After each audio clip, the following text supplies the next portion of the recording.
Ladies and gentlemen, welcome to the Wednesday Call Live. Now, let's hear from our host, Andy Albright.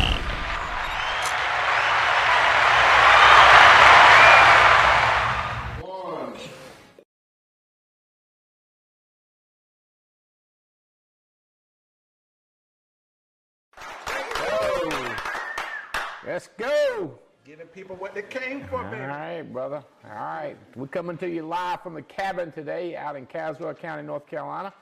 And we got some heavy hitters out here. A lot of people have been doing IULs. And we're excited about that. But before we get into that, we're going to do CFG, which is final expense and term. Ella, are you the spinner? I am. All right. CFG is giving away money every day. We just had them a couple of days out here. All right, spin it. Let's see who is the winner. Yeah, that's good enough right there. That's good enough right there, I reckon. How many winners we got today? 6. All right, then pull out 3 of them. Wait, let's pull out one, show everybody how it works. All right, like if this was live and you was 238, we would look up your name and you'd win, but this is not live. This is a test. Who is it? Who would it have been? Fernando, you would have won. 238. Last name? This is going to be good, y'all. Yayarte? Sure. Yayarte, you would have won this. Let's put him back in case you can win again, Yayarte. Fernando.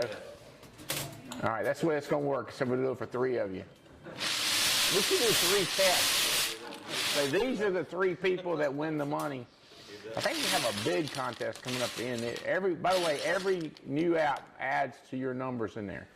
All right, first $100 goes to number 420, which is 420. We're going down deep. If somebody turned in one app, they're going to win $100. And it was $20 a month premium. Alex Sim. Alex Sim. Sim, you don't want some money. All right, number 261. You don't want some money. Who is 261? That's going to be, I'm going to go with Miller or Similin. Somebody give him a different. Who is it? Simile? Simile, I guess. Spell it. Simile. S. What? Similien. M-I-S-S-I. Let me come here. What's his first name?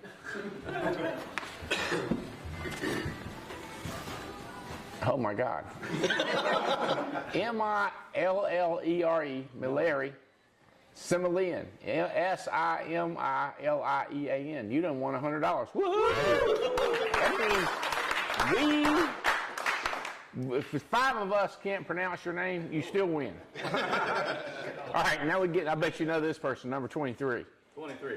Number 23 is Nick Neitzel. Nick Neitzel, that's right, baby. Woo! What's up, Nick? $100 richer.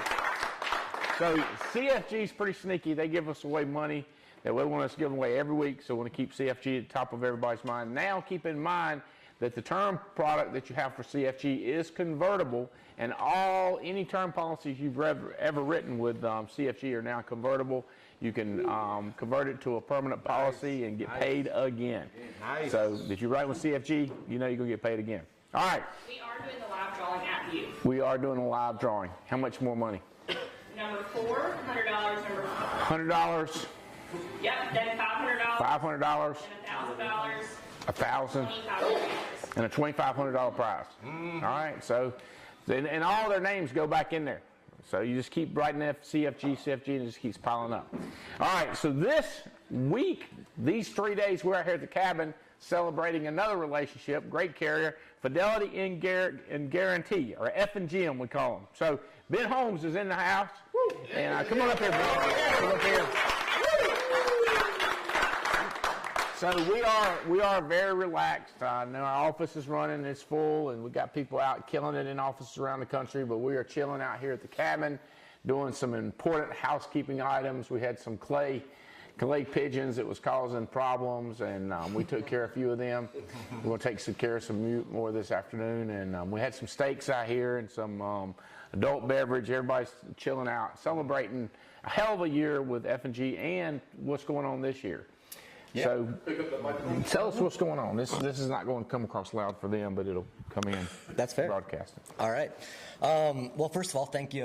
Thanks for the invitation. I'm really excited to be here. We've had such a long-standing relationship. Apparently, when I was 10 years old, 11 years old, yeah. We were cutting a deal. So I'm a baby. But I came in about 5 years ago, and just was welcomed with open arms, and really have fostered just some great relationships, just great companions, and also just friends now too. So I'm very excited about that.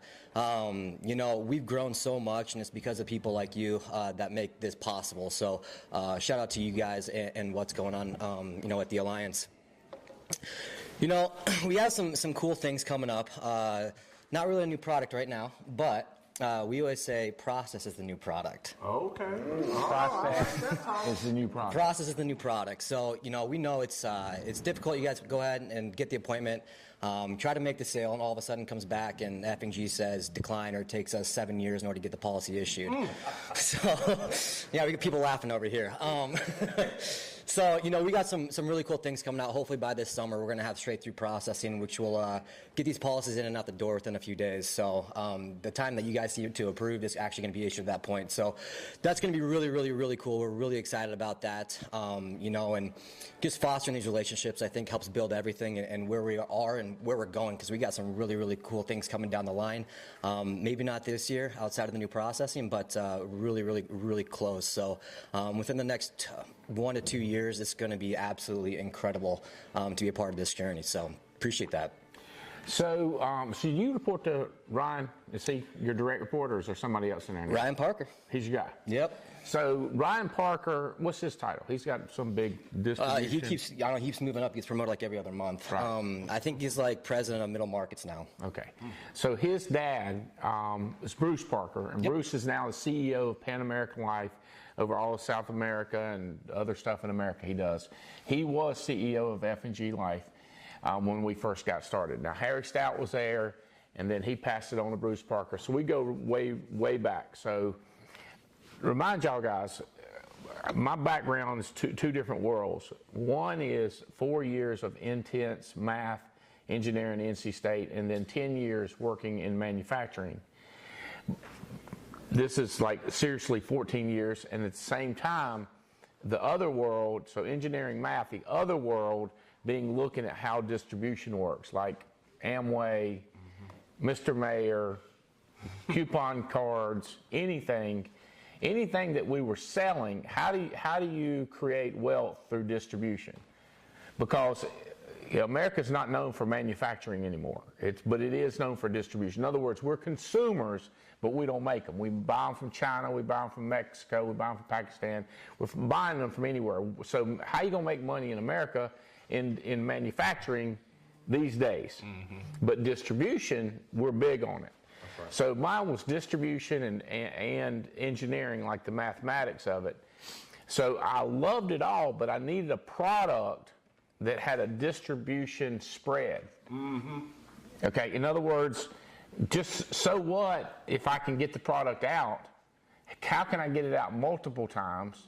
In other words, if I just got a job and got something good to sell and I can make $100,000 or $200,000, but how can I make $300,000 or $400,000 a month?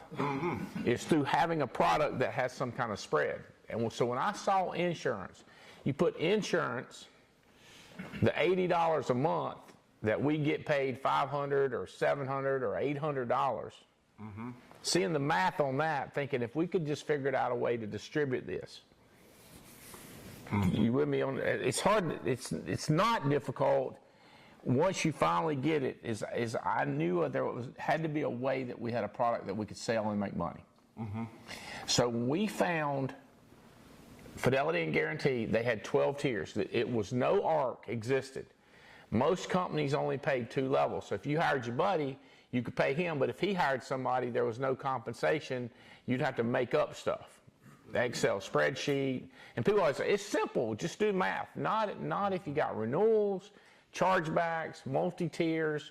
So they would try to keep up for us, and they hated it because we were changing everything all the time, and we hated it because we couldn't look up and see how much money we were making. It was truly bizarre. Like on Mondays, or actually on Saturdays, we would click on the computer and just keep clicking on it until we see what our paycheck was going to be on Monday. But as far as knowing where it come from, it was a black box. You just had to believe that they were paying you correctly. But when we started this, they had this product called Home Certain. It was a mortgage protection term with all your money back. You can't find it today unless you're finding clients that we sold it to. When we started it, we thought it would last forever. We thought it was the greatest thing in the world. And some of us built massive organizations, and some of us just made $100,000 or $150,000 thinking that this would never go away. You with me? Yes, sir. So, but it was the best thing that I'd ever seen as far as like what you could sell out of thin air to make money. Okay? So what I'm telling you is in 2008, it went away because there was not mortgage protection.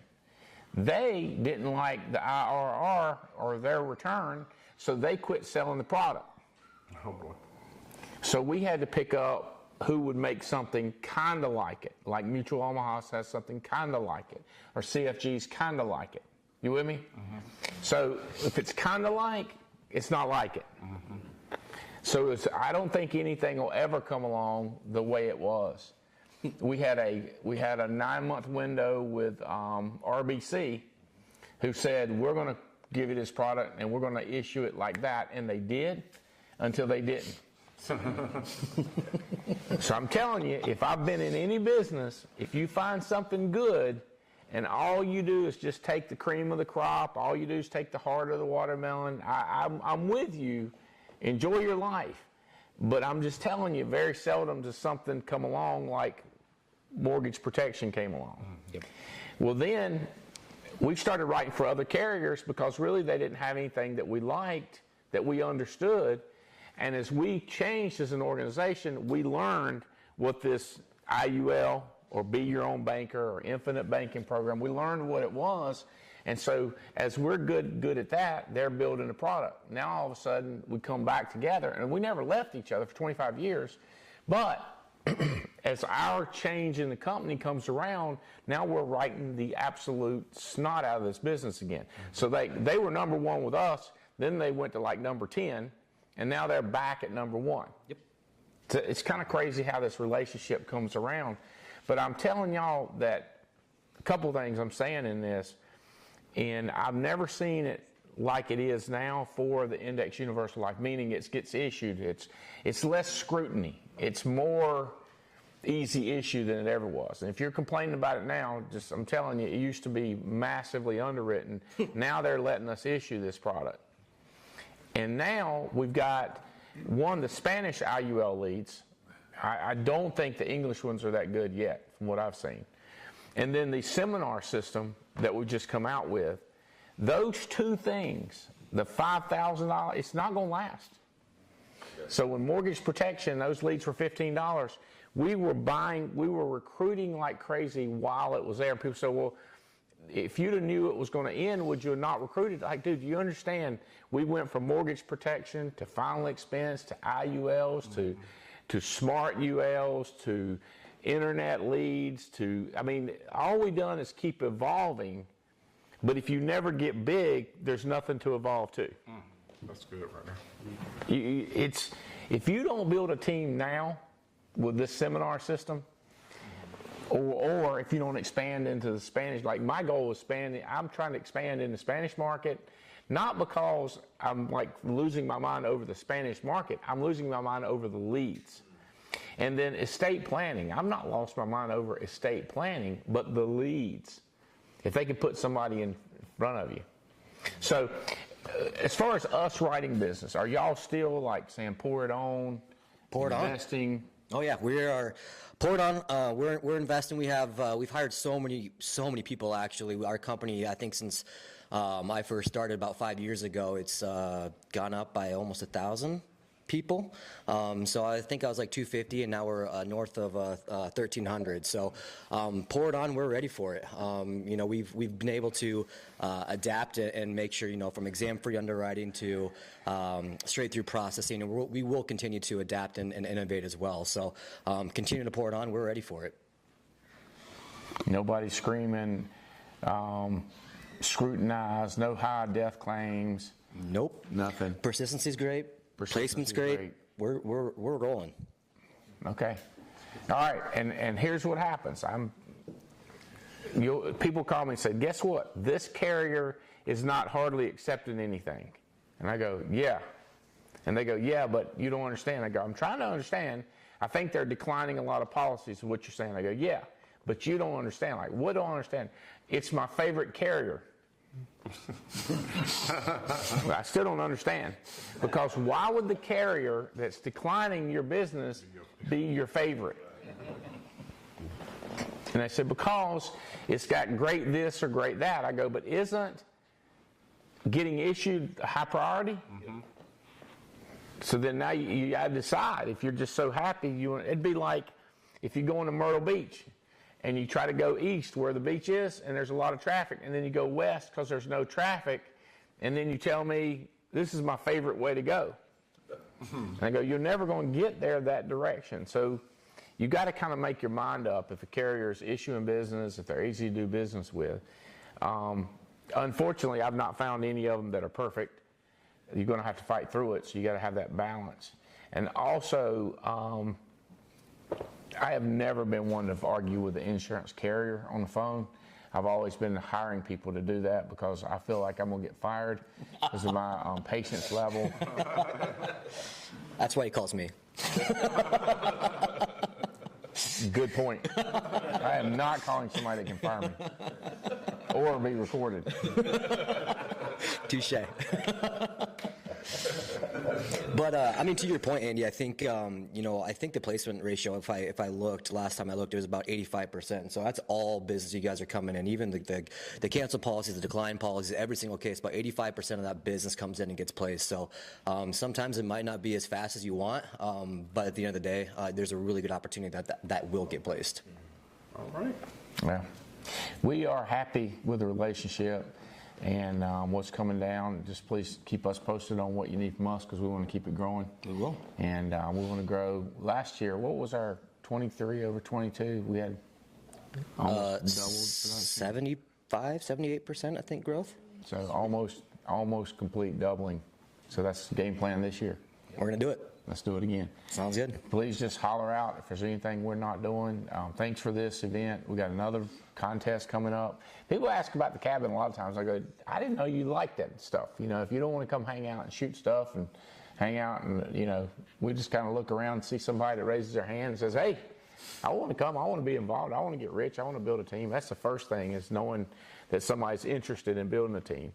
And then the next thing, is kind of like, we know you've been saying it for 3 years. The problem is we're looking around you. We don't see any other people. So a team requires other people. So when are you going to start putting them together? So, all right. And you will be at the View. I will be there. That's April 12, 13, 14. Yes. Not many days. Yes. Prices are going up. One more person to this event is going to be massive. We got a great part. I don't know if you've heard, but you will be in one show. So get your mind right. They'll be contacting you. Oh, boy. This is going to be on video. It's going to be cool. Don't contact my compliance department. Compliance departments are strictly prohibited. All right, good. Thank you, man. Give him a hand. Good job.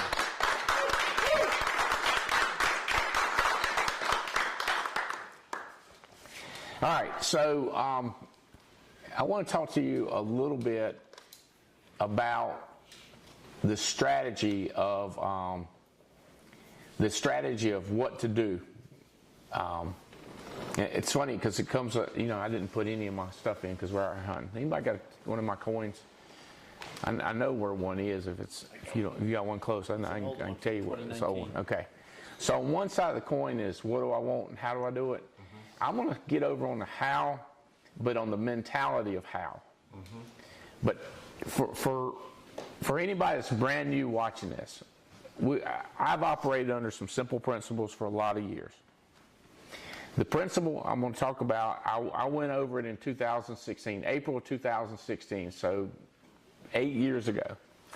And I'm just reading the material that I got it from, reading 2 other books that I got the material from, and watching what I'm saying. I'm going like, to get people to adopt this mentality, it could change everything. If your organization, if you could just get them to switch to this, you switching to it's huge, but can you teach somebody else? So I would like to see some of my leaders teaching the ABCDE method, and teaching the how and the what. Somebody was asking me about this, Terry. He said, like, I don't feel like I'm growing any leadership in my group. And I was like, well, are you teaching any leadership in your group? And not, like, people will get bored out of their mind if you're like, here's how to lead, here's how to lead. But if you're leading and teaching it, every time I see a person teach something, it seems to get better in their life. Okay. Like when I start doing this, I don't worry about you, I start thinking about how many ways I'm screwing up. Okay, so on the what to do and how to do it, one of the things that if I can get people to start to grasp is that some of the things that you're doing makes you money during the day. Some of the things is a break even. Some of the things saves you money, and some of the things cost you money. So you got to trying to evaluate how the time flies. Because you look at somebody who's been in this business 1 year and they're 5 times bigger than somebody that's been in 5 years, for example. Somebody been in 10 years and they feel like they're the same place. Well, if they say it's all about the environment, then you might go look and say, well, look what Joe 2's done. Or look what Yankee's done, or look what somebody else has done. Now, don't get me wrong. A lot of these self-help people say, don't compare yourself to anybody. You're just fighting against you. And I'm going, you've been fighting against you for 10 years.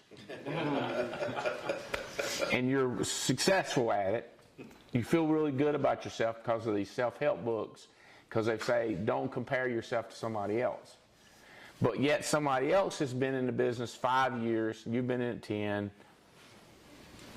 You can do the same thing if you've been in a year and they've been in a month. Let's cross boundaries. Like, maybe you should compare. That's right. And say, not why am I not as good as Megan Wood, or why am I not as good as Stephanie Rodriguez, or maybe why am I not as good as Eric Belair, but it's like, what are you doing that I'm not doing? Okay. That's good stuff right there. Not comparison like you're a better person, but what are you doing that I'm not doing? Not, is he raised by better parents? Is his skin color right? Or is his accent right? But what is his do different? So the Pareto principle says that 20% of the things you do are causing 80% of the results.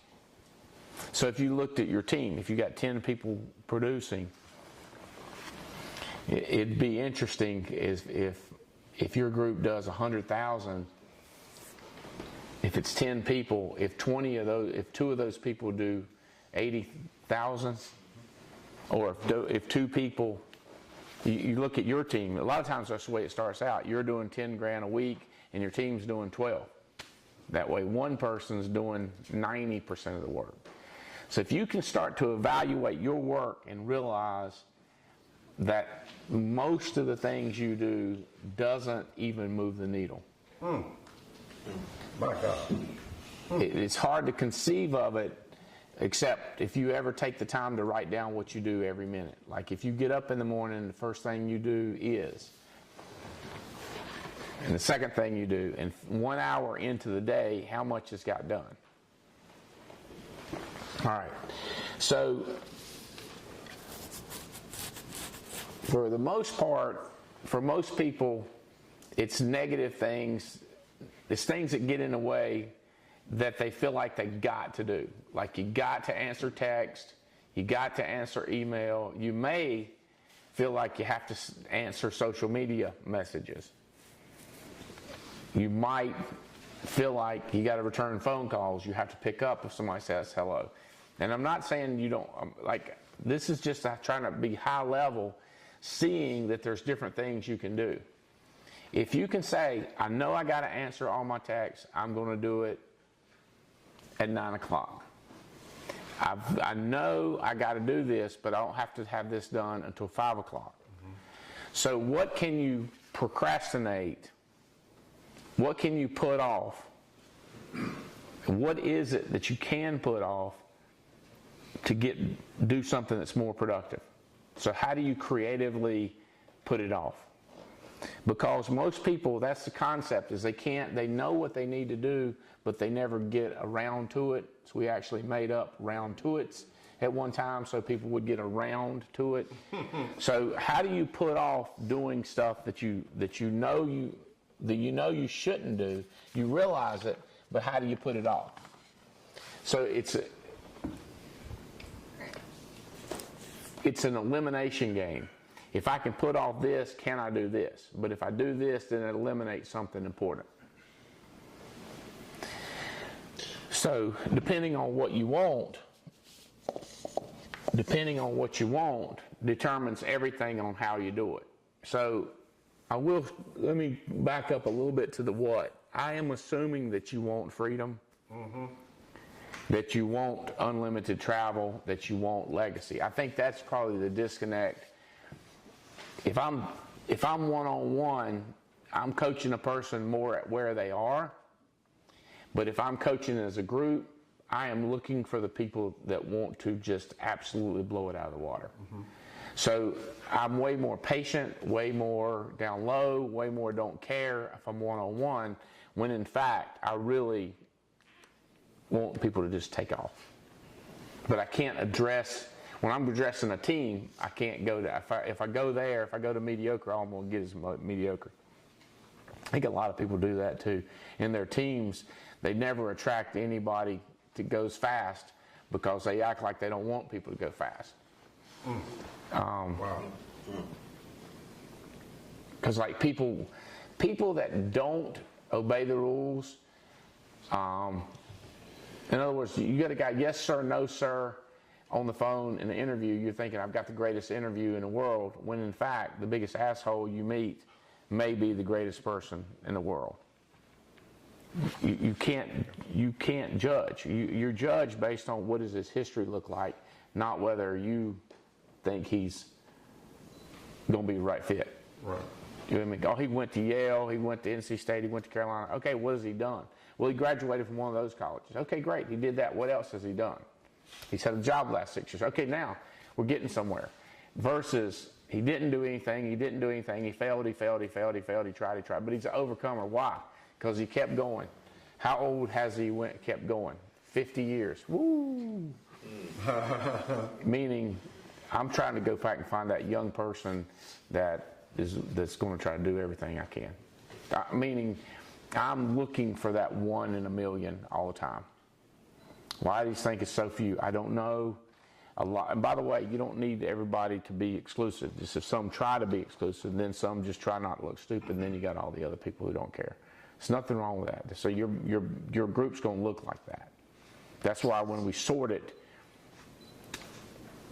we come out with a top group of people, and the numbers are the numbers. Okay, so 2016, I'm talking about this. I'm just doing ABCDE, but I want to pull in a little bit of Stephen Covey's matrix. What's important and what's not important, what's urgent and not urgent. So the A stuff is what I'm talking about is absolutely important and urgent.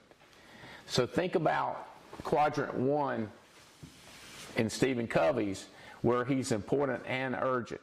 So like if you're having a heart attack, you got to go to the hospital right now. All right. Because you could die.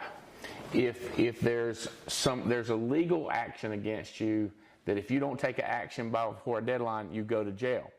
Then we need to try to get that done ahead of time.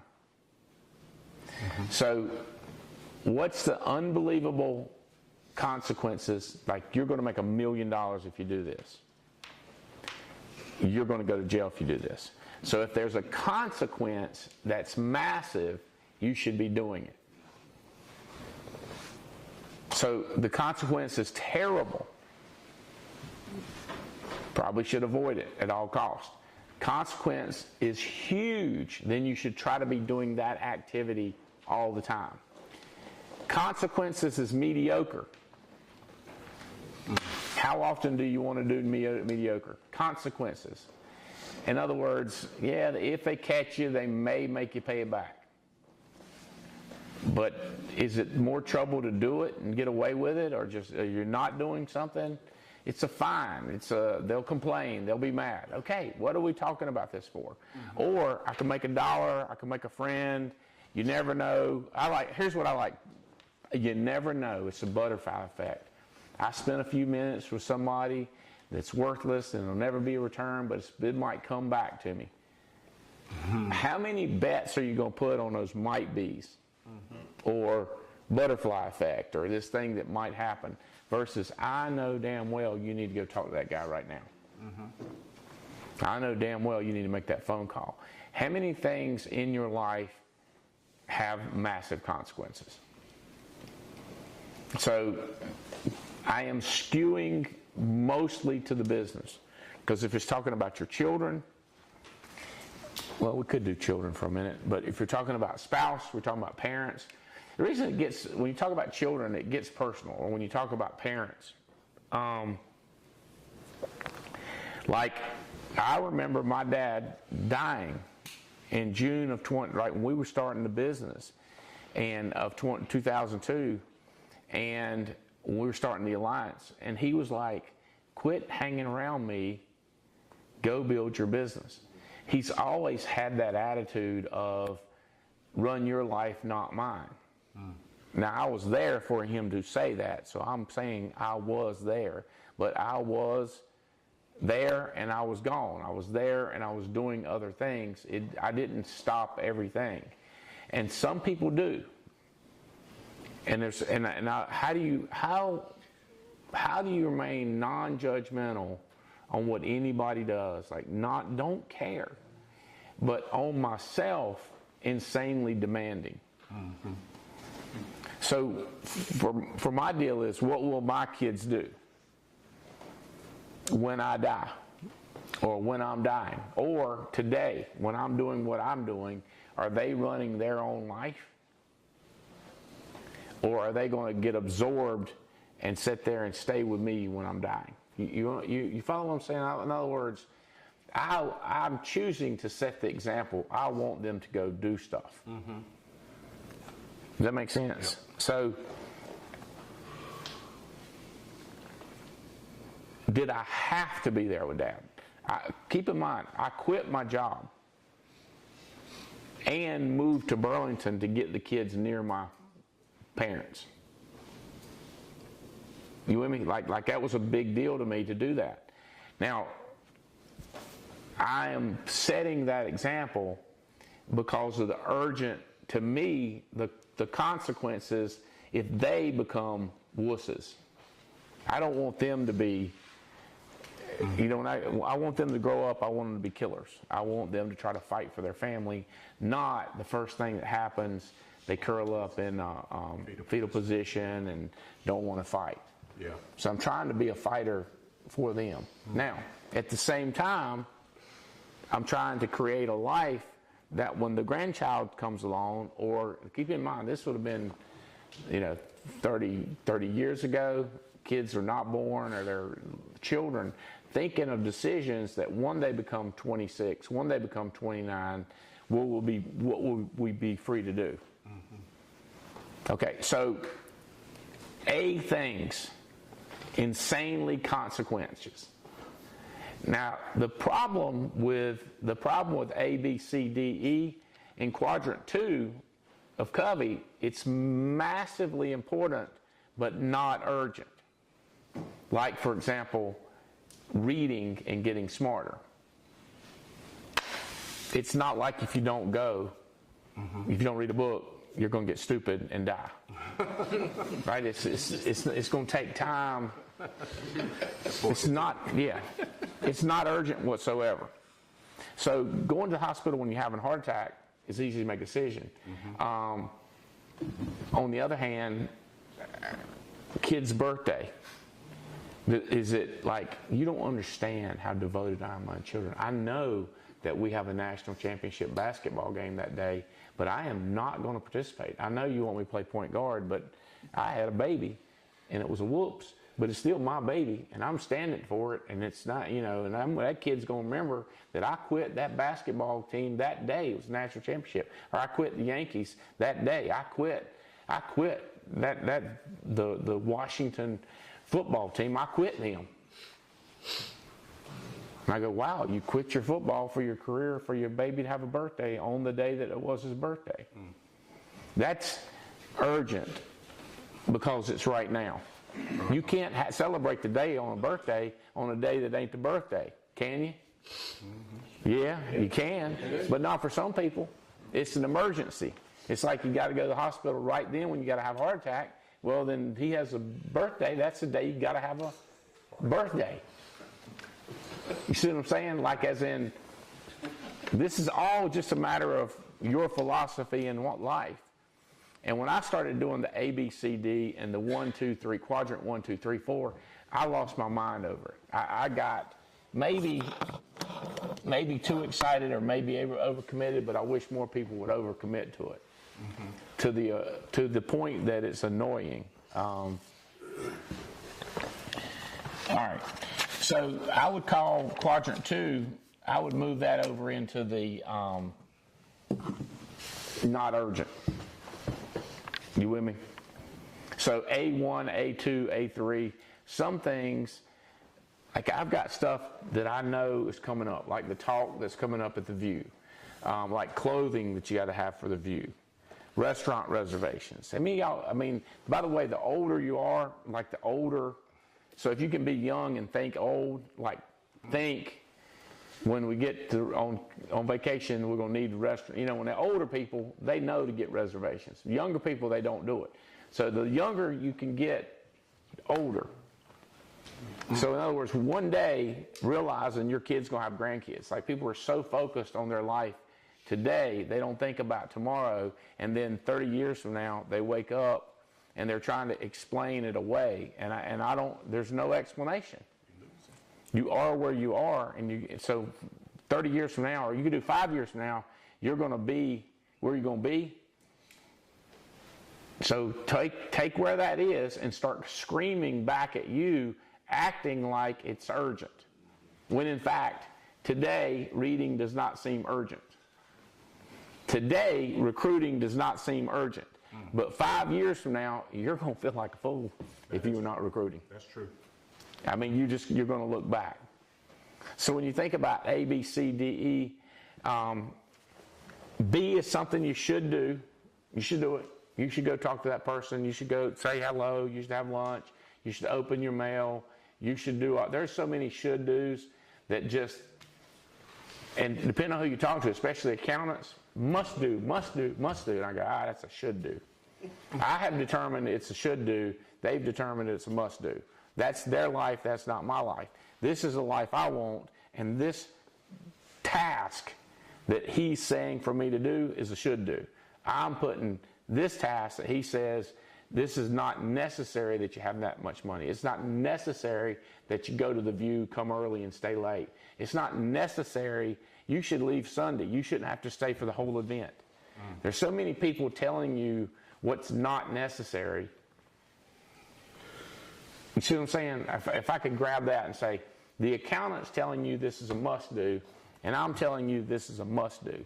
If you move mine in the should do, and you take what I'm taking his as a should do, and you must do, you just trade it out. And you're trading out with his life as opposed to this person's life. And that is the question, is what do you want? So if you think about it, if you can set up the life you want and the person you want to be and the situation you're in, and then try to do more things. So when you lay out your things to do, if you want to be that guy, right? So if this guy speaks Chinese, Spanish, and English, and you want to be that guy 5 years from now, please God tell me you know Spanish. You with me? If this guy is got his name on the wall at church, then you need to get a church. If this guy has his name on a university, you need to get a university that you pull for. You know what I mean? You just, or it don't have to be that. It could be a home for children. So if he's got this, if his children won't talk to him, ain't got no woman gonna talk to him, and ain't got no friends, Oh boy. he's kind of lonely. Did I just make some people come to mind? You know, they're kind of. If you want to be that person, that's going to be your strategy. Does that make sense? So thinking about 5 years from now, how do you pick ABCDE versus how do you pick it today? Because how you pick it today is not the person 5 years from now. This is you. And I get it because people say, like, that's just not me. I go, that's not you is correct. 5 years from now, what does this person look like? Well, the 5 years from now, that person has become it. Now, this person, the 5 year ahead of person, has to holler back. Okay, shoulds, oughta, can't argue with you. Can't argue with that logic. That means nothing other than I can't argue with your logic because I can't. So, is it a B or is it an A? C is... It's really stuff that you can never do and nobody will ever care.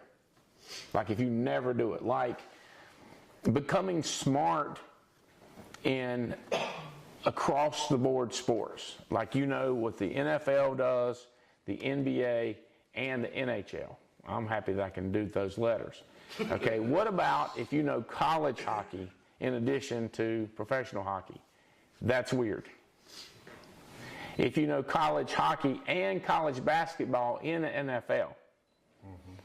I know I'm hitting on something, I don't mean it. It's just I'm telling you that's a lot of information that you know. That's a lot of information that you learned.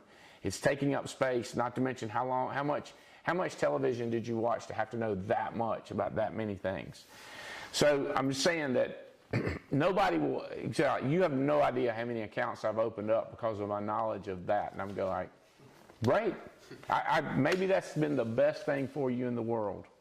Maybe. I don't know. I'm not against it, but you got to make a decision. Here's why I spend thousands of hours, whatever the subject is. Okay. So no consequences. I think no consequences whatsoever in some subjects that people have spent a lot of time on and continue to spend a lot of time on. And everybody tries to justify everything. So feel free to win your justification because I get it. I mean, I'm 100% justifier. Everything I do, I tell you, here's why I do it too. That's good right there. So if you're that person that tells me why you do it, like keep doing it. That's fine. But ultimately, time will tell. So if you go back 5 years from now, you've been with us, or 5 years you've been, whatever you're doing is, if you don't change that pattern of how you pick the ABCs, D's, and E's. So it's what you do next. All right, so we're at 1:13, so you can decide what you're going to do this minute. You can keep thinking about, you can keep planning, you can make a decision. All right.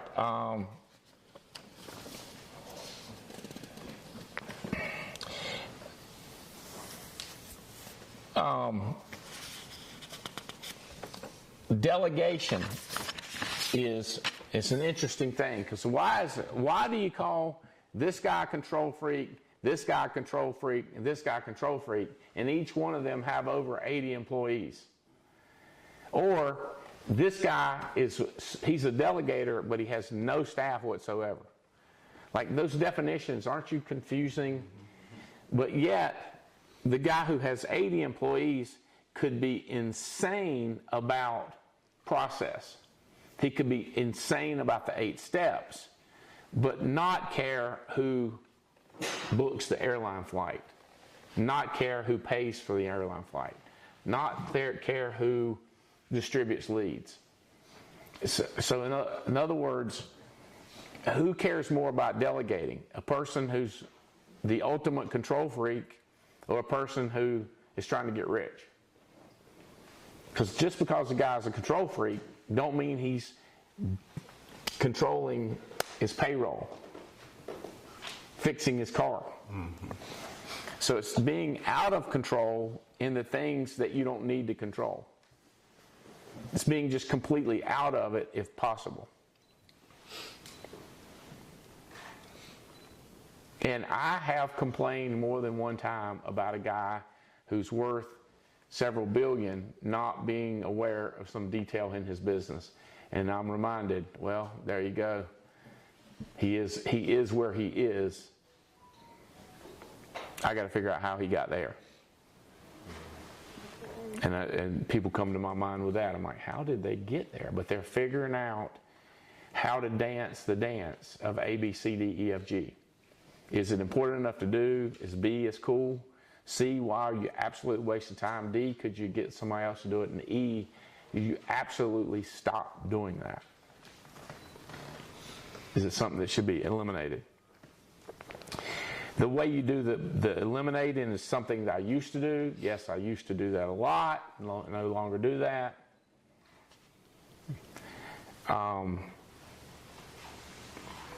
If you want to make, have you thought about this yet? How much do you have to make per hour doing 40 hours a week?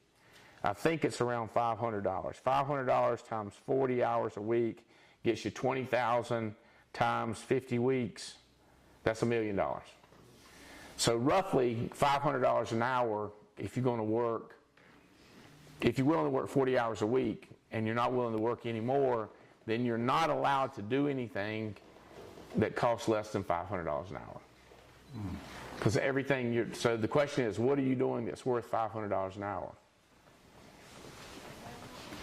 Talking to agents, brand new, not the one that's not done anything since you started talking to them. So it might be talking to a brand new person or talking to a person who's actually reading the book and taking the steps. So really every second, what should you do? The only other question is, what should you do right now? Okay, so right now I've got to be doing something that's worth more than $500 an hour. If doing this TWC is not worth $750 for me, then there's no way I can make $1 million a year. Right. So for me to maintain my lifestyle, which is more than $1 million, this has got to be worth more than $500 an hour. Mm-hmm. So if you've got something that you could pay somebody $20, and this is, and everybody acts like this is an original thought. I don't have the money to pay anybody to do anything. I have no leverage to pay anybody to do it. So everybody thinks, I'm barely paying my bills, why should I pay anybody else? And I go like, it's just a math question. It's just a math question. If you paid somebody else to do it, if you gave away $800 a week, could you figure out, so if you did $800 a week, 800 times 50 weeks, if you gave away $40,000 and you got 40 hours a week, in other words, I have this person 40 hours a week, 50 weeks, so 40 times 50, I have 2,000 hours with this person. Can I make 50,000 with this person's 40,000 in efforts? If I cannot trade it. So why would I do that? Now I have to have a headache of dealing with another person, or this person's a pain. First of all, you interview, you get to pick somebody you like, and then you help them get what you want.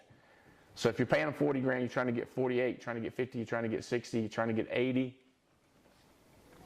But the more people you can get, you can take the lid off your income. So for example, if you're at 100% contract, you get 100% of what you get paid. But if you have 10 people at a 10% contract, now you plus these people represent you. If you're making 10 times 10. So now you can go to 20 people, 40 people, 60 people, but you can never take the you and double it. Oh, that's not true. I can go for 100,000, 200,000. It's going to get harder and harder and harder and harder to double, except with a team.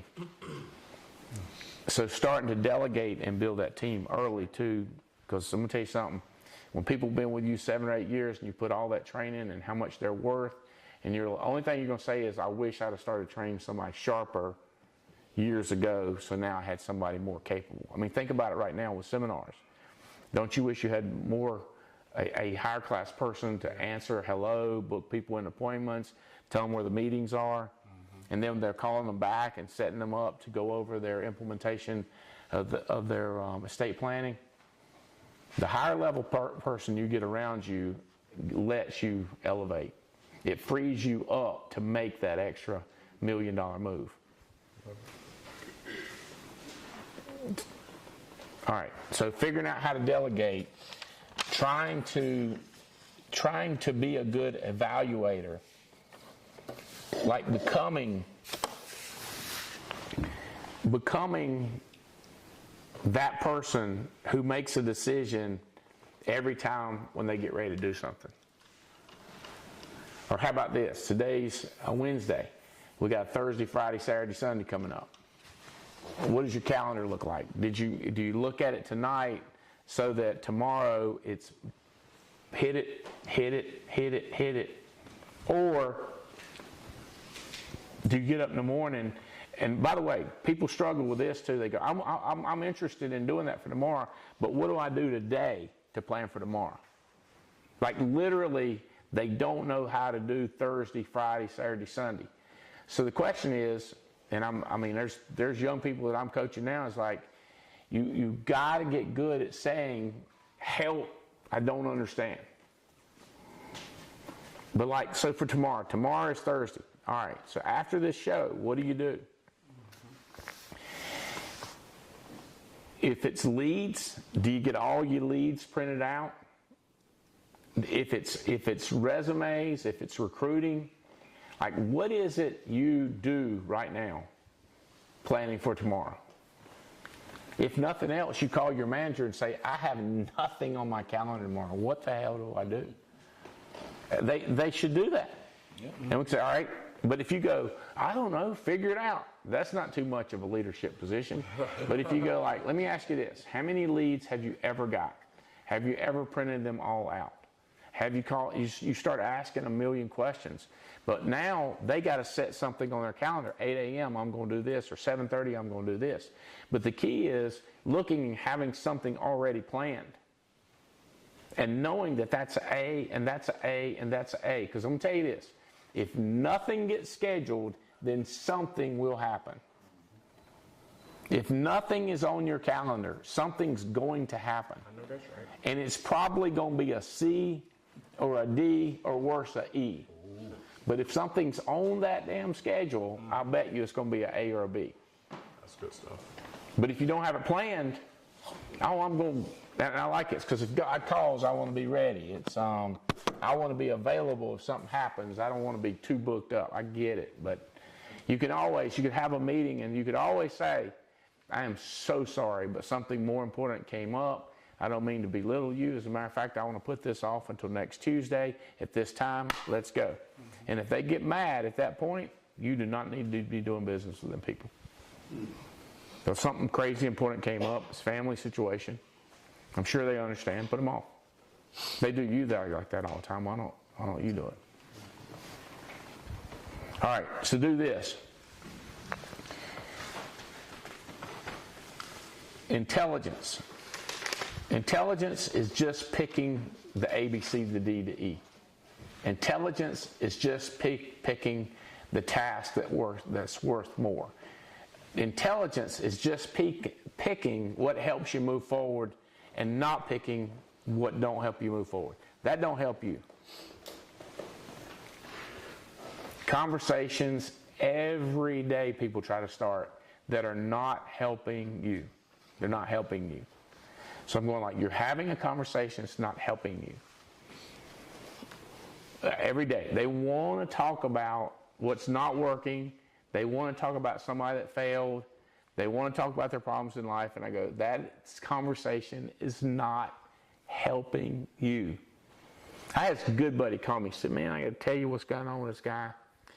And he started telling me about one of our friends. And I said, bro, you're spreading rumors.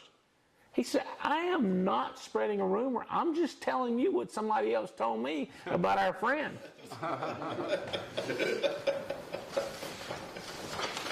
I said, so what part's not a rumor? He said, it's the truth. It's not a rumor because this guy told me about it. So I'm telling you. So he's took time to hear the story. I'm probably not the only person he's telling the story to. And by the way, what he's telling me about our friend, I don't think it matters at all to us in the scheme of things of nothing. It's funny, and we used to know him, but it's not our life. Why do we absolutely care? Mm-hmm. And he's like, I thought it was funny. I guess it falls in the realm of, that's A, entertainment. I have nothing funnier to talk about than this guy's calamity, so I'm going to enjoy some A, entertainment. Right? You got A, entertainment, and you got A, money making. This is A-level fun, and this is A-level money making. So he couldn't pick it. It's D or E for money making, but he called it fun. And I mean, y'all have heard me do that. People go, I don't know if you want to hear this. I don't know how funny is it. And they go, this is one of the craziest things I've ever seen an agent do. And they go, all right, tell me. Now, if it's one of those mediocre moves, I'm like, in other words, it better be real. Like somebody was just telling me, I just heard a couple of real agent stories. It was like, oh, it's pretty real. Pretty crazy. Who was it? It don't matter. A entertainment was this stupid little gossip thing. So what is it that you're doing that could be prioritized? What are you doing that could be procrastinated tomorrow? What is that hard 75? Anybody done that? 75 hard. Ain't nobody here did that. There's another tip. Oh, you did it one time? Did you do all of it? Mm-hmm. 75. Did you do the selfie every day? That's the one that almost messed me up. Almost messed me up. Selfie every day. That's what they say is the simple things. When you start doing something every day, you got to work out twice a day. Mm-hmm. One inside, one outside. You lose a lot of weight? About 30 pounds. 30 pounds. Jeez. Is that once a day? If you would focus on your business, 75 hard, we should make up a 75 hard. I guess it'd be the 8 steps. 75 hard for your business. You're in charge of that, Yicky. 75 hard. And make it hard too. Like you got to send a picture of your group to your upline every day. Something simple. That's good right there. It is good right there. All right. So the only other question is what's the best thing to do right now? And there's 2 other things. One is what do you use right now? And this is the crazier your dream is, the brighter the dream. The louder the dream, the louder the dream. So the brightness, the loudness, who was it said, small dreams does not stir men's hearts. Mm-hmm. So the crazier the dream, the crazier the goal, the crazier the beacon, the more you see it, the more you hear it, and the more you'll fight for it. So the whisper, you can be free, versus freedom, the screaming for freedom, the more you're going to fight for it. They're going to take away my freedom, and I'm going back to being poor. It's loud. It's okay where I am. I don't have to go forward. I'm not going back. I'm going to be okay. Is not going to let you fight to get to the view. So go ahead and know there's problems coming up. The bigger your dream, the brighter your dream, the crazier your dream, whether it's never want to go back to being broke or I want to get rich. Not wanting to go back, it's not going to hurt. It's I don't want to go way back. I don't want to go back to being broke. I mean, like you've got to make it loud to get through it. And then it's right now, what do I got to do? Like for you guys that came up here, y'all came this weekend and go, all right, this weekend I got to be here. You could have said, look, I'm in a situation right now, like one guy did. He said, I'm in a health situation that I've got to do this. He made a decision. To be clear, he made a decision. Not saying he's right, not saying he's wrong. I'm saying he made a decision that health thing need to be done later. I mean now, and this need to be done later. Shayla Osuna made a decision on her knee that she wanted to do it later because her business wanted to do now. Time will tell. She might have lingering problems that need forever, or it may never bother her, and she'll talk about when she made the decision to build her business. But to be clear, this other person made a decision, different age, different health situation, different decision in their life. Not saying hers is right, not saying his is wrong, not saying hers is wrong. I'm saying they made a decision, and I'm saying time will tell. Time is undefeated, baby. So you keep making your decisions. I like those movies that people make decisions to go unplug and go live. And then I just wanted to talk to them later and say, how'd that work out for you? Like, is it, or, you know, we've had people, you know, with 2020, y'all remember 2020 was gone, right? Remember? What was Y2K? When did that happen? 2000 that happened. The world was ending in 2000. 2008, 2020.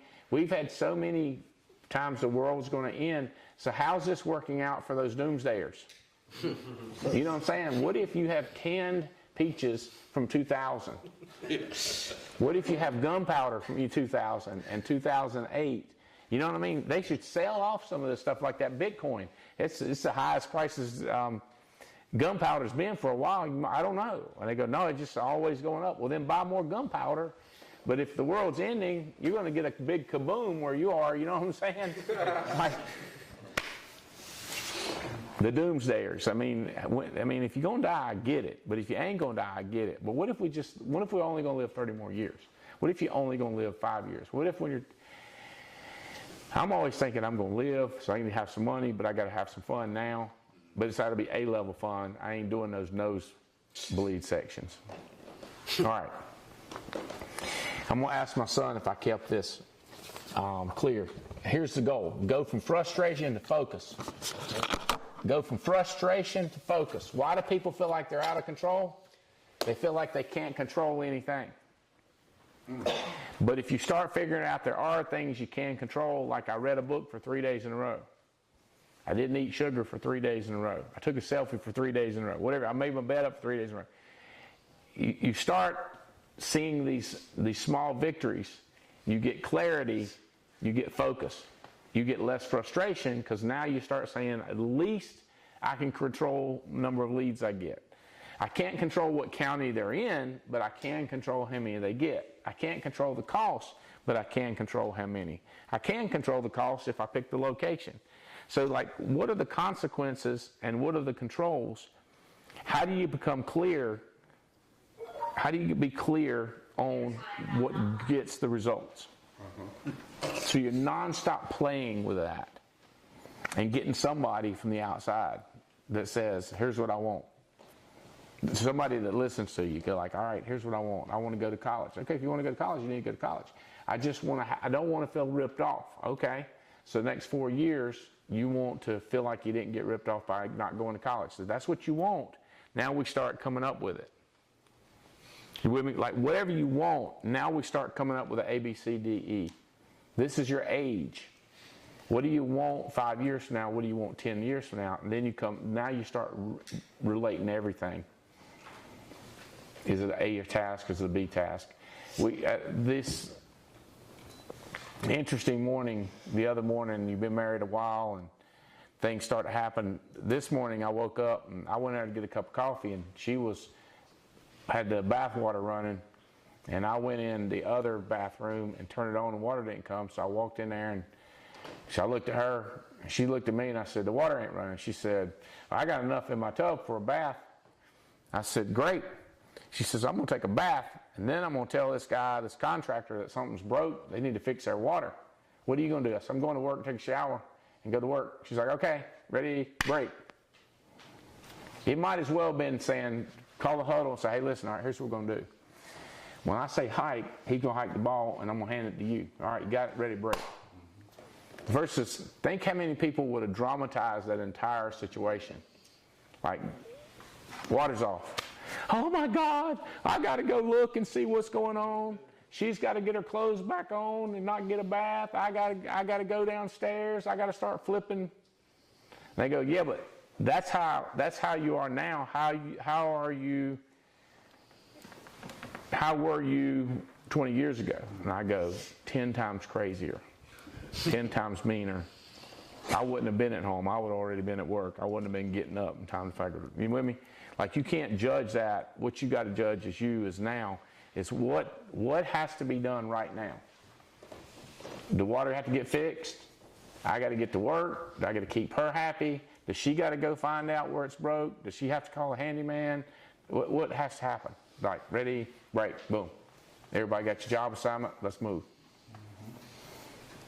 But I can't do it for your children and your mom and daddy and your wife. I can only do it for you.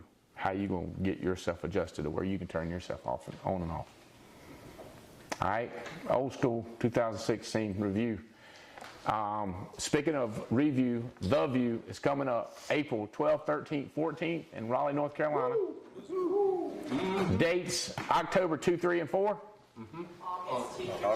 August 2, 3, and 4. August 2, 3, and 4 will be family reunion. Make sure that is on your calendar because it's family reunion. All of the family will be coming together. And it's going to be a party. Yeah. We're already working on the barbecue time, all right? Yep. Any other details? All right, let's go shoot something. Love y'all. Thanks for tuning in.